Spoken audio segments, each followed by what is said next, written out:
Pauta de análisis en la 100.5.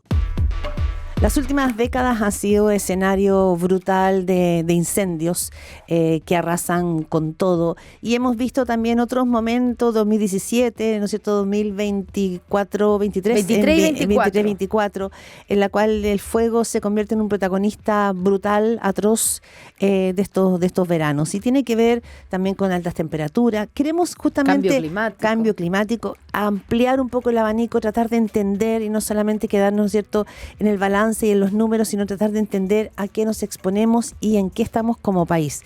Y de eso queremos hablar esta mañana con nuestra entrevistada, que viene estudiando el tema, ha escrito muchos documentos, Gabriela Azócar de la Cruz, doctora en Sociología, investigadora del Centro de Estudios del Clima y la Resiliencia CR2 de la Universidad de Chile. Muy agradecidas, Gabriela, de que estés con nosotras. Muchas gracias por la invitación. Muchas gracias, bienvenida, Gabriela. Primero, estamos nuevamente ante una emergencia, ¿cierto? Tenemos la sensación, al menos desde acá, de que esto es cada vez más normal o cada vez más seguido. Estamos enfrentándonos concretamente a emergencias protagonizadas por el fuego. ¿Es así? ¿Han aumentado la cantidad de incendios o de incendios devastadores? ¿Qué es lo que está pasando? Si lo podemos ver como, digamos, la evolución en los últimos años. ¿Es efectivo que estamos cada vez más enfrente a más emergencias por el fuego?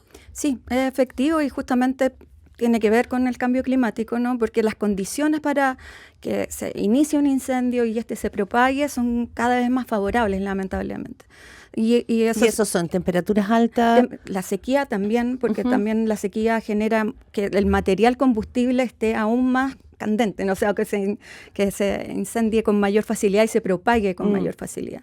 Y las temperaturas, claro, hay una combinación entre temperaturas, humedad, ¿verdad?, viento, que es más allá del 30-30-30 que como que hemos visto, o sea, no, tiene que ver con distintas combinaciones también de esas tres como variables, ¿no? ¿Eso es lo que ha cambiado, diría usted? O sea, hay nuevas combinaciones, producto del cambio climático, de las altas temperaturas, que nos van a exponer como país a este tipo de tragedia. Claro, pero además también tiene que ver con las características de las zonas de interfaz urbano-rural, urbano-forestal.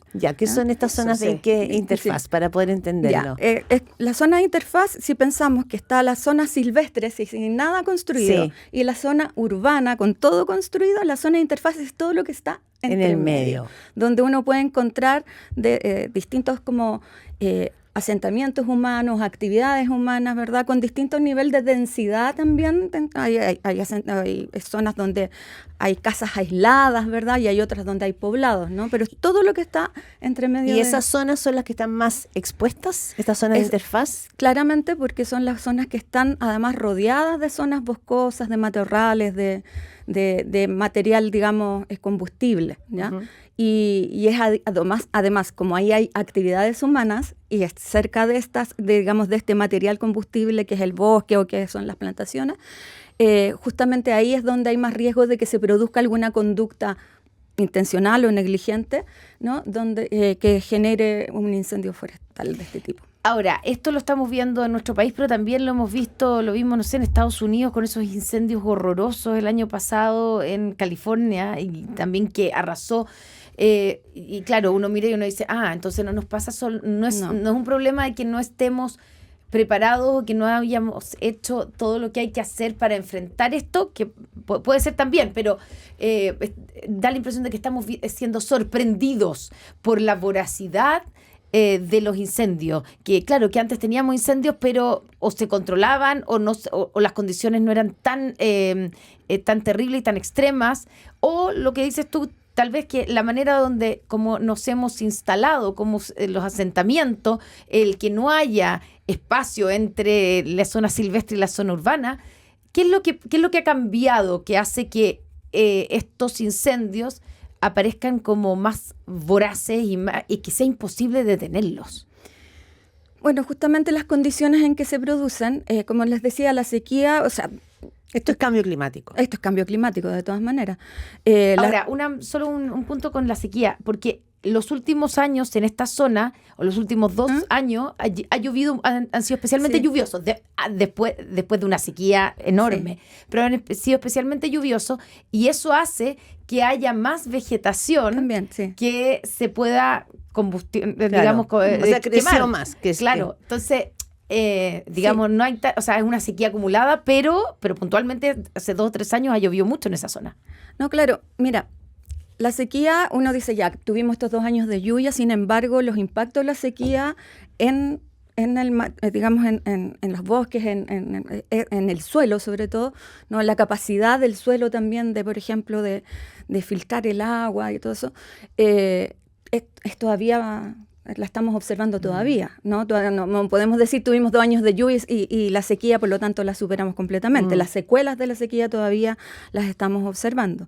Y, bueno, claro, estas lluvias que tenemos ahora, también, los años lluviosos, más que contribuir en sí a que haya más material boscoso, son estas lluvias fuera, estas lluvias intensas o estas lluvias fuera de temporada, ¿no? Cuando llueve, digamos, empieza a llover en octubre, noviembre, incluso diciembre, que empiezan a generar más material, digamos, matorrales que se pueden incendiar y que con el calor, además de estas temporadas, rápidamente se secan y se transforman en material combustible. Hablamos esta mañana en Pauta Análisis con Gabriela Zócar de la Cruz. Ella es doctora en Sociología, investigadora del Centro de Estudios del Clima y la Resiliencia CR2, Universidad de Chile. Ayer leía parte de los estudios que tú has hecho con otros académicos, y planteas que la Política Nacional para la Reducción de Riesgos de Desastres, o sea, 2020-2030, estableció directrices para fortalecer la gestión, ¿no es cierto?, de diversos fenómenos que amenazan a la población. Eso está radicado en el Ministerio del Interior, el Ministerio de Seguridad. Hay muchas modificaciones, hay un Plan Nacional de Emergencia. Ok, tenemos todo esto, pero se pone a prueba cuando tenemos, ¿no es cierto?, incendios feroces, una voracidad de la naturaleza que es incontrolable. ¿Está funcionando la Política Nacional de Reducción de Riesgos de Desastre? ¿Está bien orientada? ¿Responde a este cambio climático que tú señalas, en el cual estamos mucho más expuestos que antes por las altísimas temperaturas? Mira, el cambio en la política me parece que es un cambio necesario y adecuado. Sin embargo, porque esto ahora tenemos como que la primera acción es a nivel local, si los recursos no funcionan a nivel regional, ¿verdad? Y están los COGRID, que son estos comités de gestión de riesgo de desastre, que están a nivel tanto local, regional como nacional.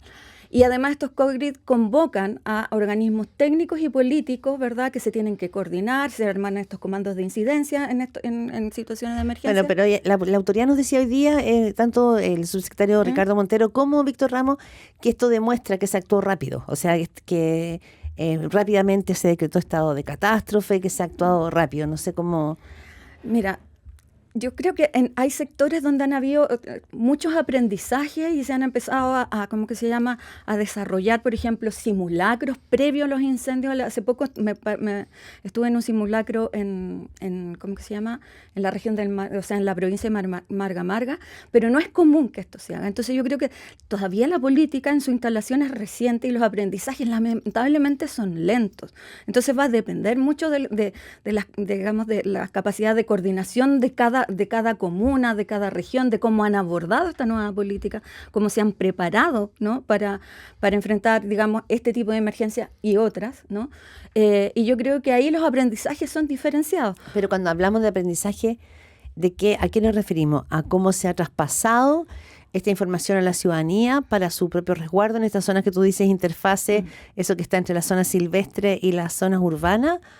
Tiene que ver con que finalmente llevar adelante la organización de todos estos entes para la política de emergencia todavía no está aceitado. Y yo creo que ambas cosas. Ambas cosas. O sea, yo creo que el sistema todavía no está aceitado, ¿no?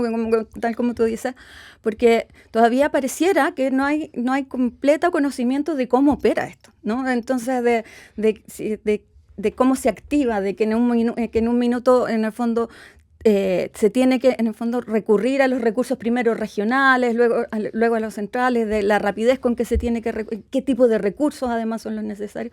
Yo siento que ahí todavía no se activa, ¿no?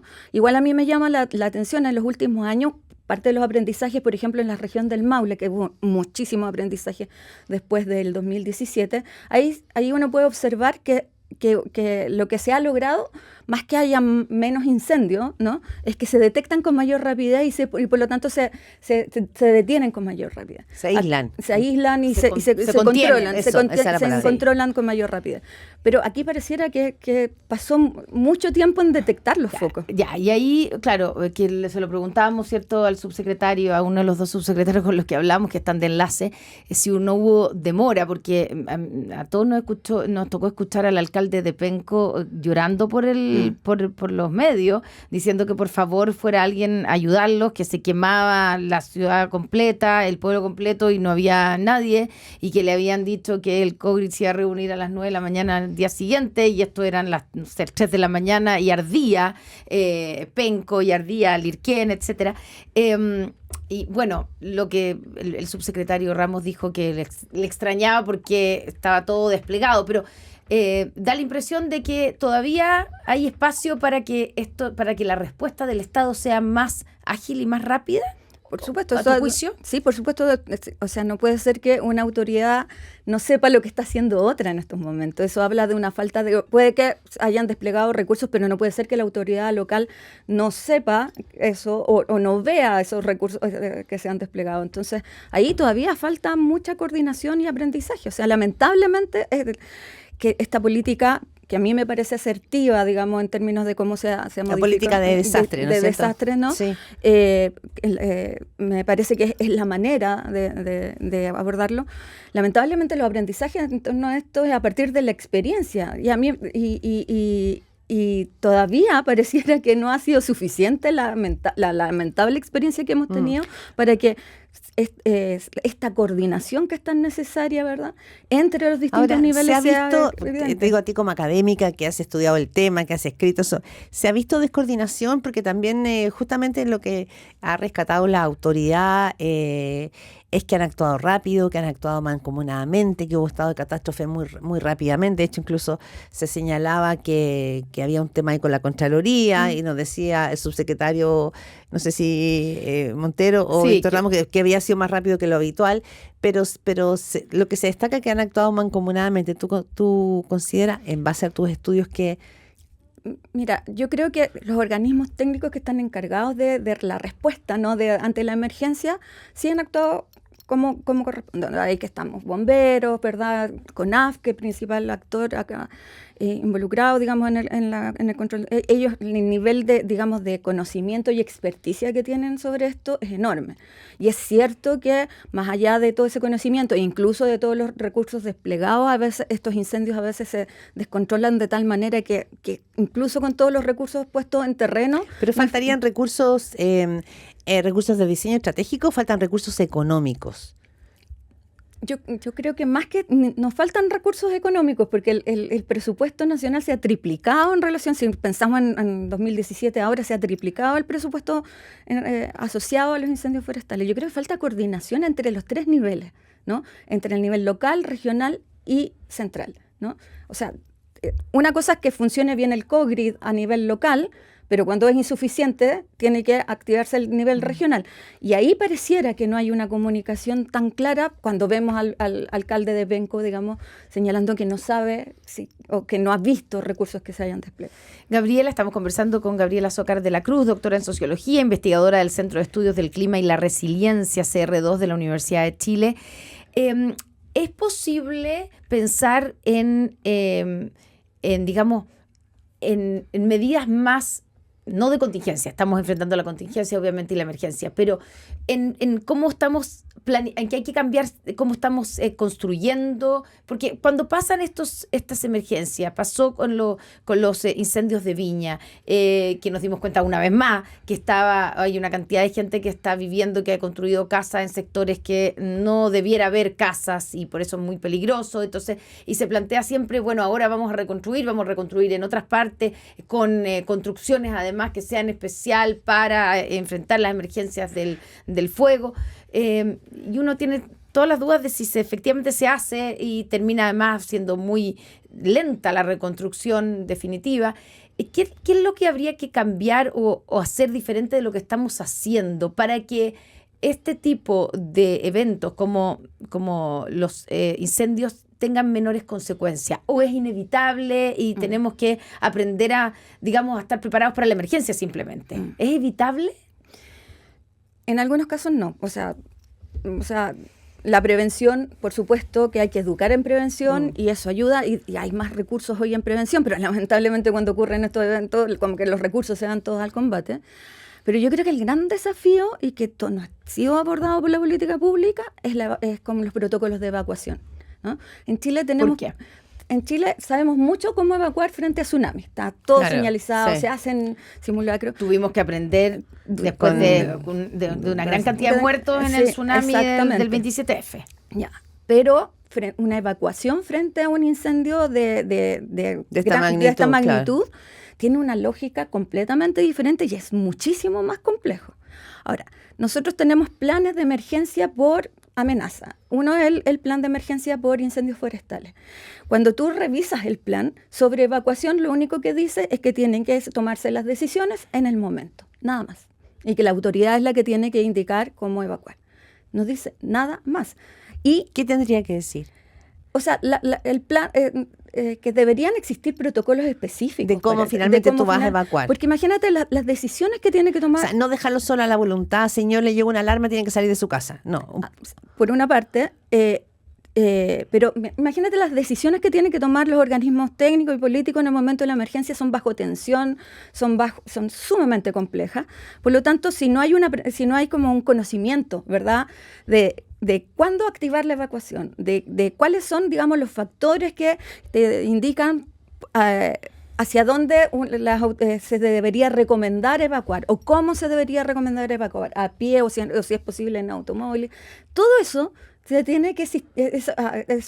Hay aprendizajes en otros países, se tiene que estudiar además las características de cada territorio. Porque es distinto además. En todo claro, topográficamente, sí. me imagino que, claro, es distinto sacar a una persona, evacuarla desde una zona alta en un cerro, claro, que de una quebrada. Probablemente son... Entonces hay un conocimiento además del territorio local que tiene que ser introducido, que las autoridades tanto técnicos como políticos tienen que especializarse en toma de decisiones bajo urgencia, y eso significa formarse en estos temas. Y en relación a las alertas, hay una cosa súper importante, que el SAE, digamos, tiene que tener redundancia. En el fondo, no sirve si lo que pasó en Valparaíso, ¿no? Sí. Que se cortó la comunicación y no llegó la alerta a todas partes. Pero por otra parte, las personas tienen que tener otra fuente de información donde sepan dónde evacuar. Por ejemplo, ¿y esa fuente de información de dónde viene? Porque también lo que pasa es que ayer, por ejemplo, se quemaron las antenas de celular en algunas partes, entonces claro, ni siquiera estaba funcionando la información en los celulares. No, claro, hay una recomendación que aprendí también de los simulacros, sí, del simulacro que fui, no siempre va a funcionar, pero hay que poner en roaming los celulares, porque a lo mejor no capta tu compañía, pero sí puede captar una señal que está de otra compañía por ahí. Eso es una buena indicación. No siempre va a funcionar si están todas las antenas mal, pero podría funcionar en algunos casos.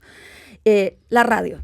La radio es el sistema de comunicación que es el tenemos. canal de información, sin duda. Yo si le tuviera que dar una recomendación a Senapred sobre esto, es que deberían tener un canal de radio donde estuvieran constantemente transmitiendo la información sobre dónde evacuar, porque además esto puede cambiar en cualquier minuto. Claro. Cambia la dirección del viento y cambia todo. Entonces debería haber una comunicación constante, y todos deberíamos educarnos, digamos, en que tenemos que tener algún sistema que nos permita acceder a la radio, y un canal especializado en eso, ¿no?, donde esta comunicación se esté dando de manera regular.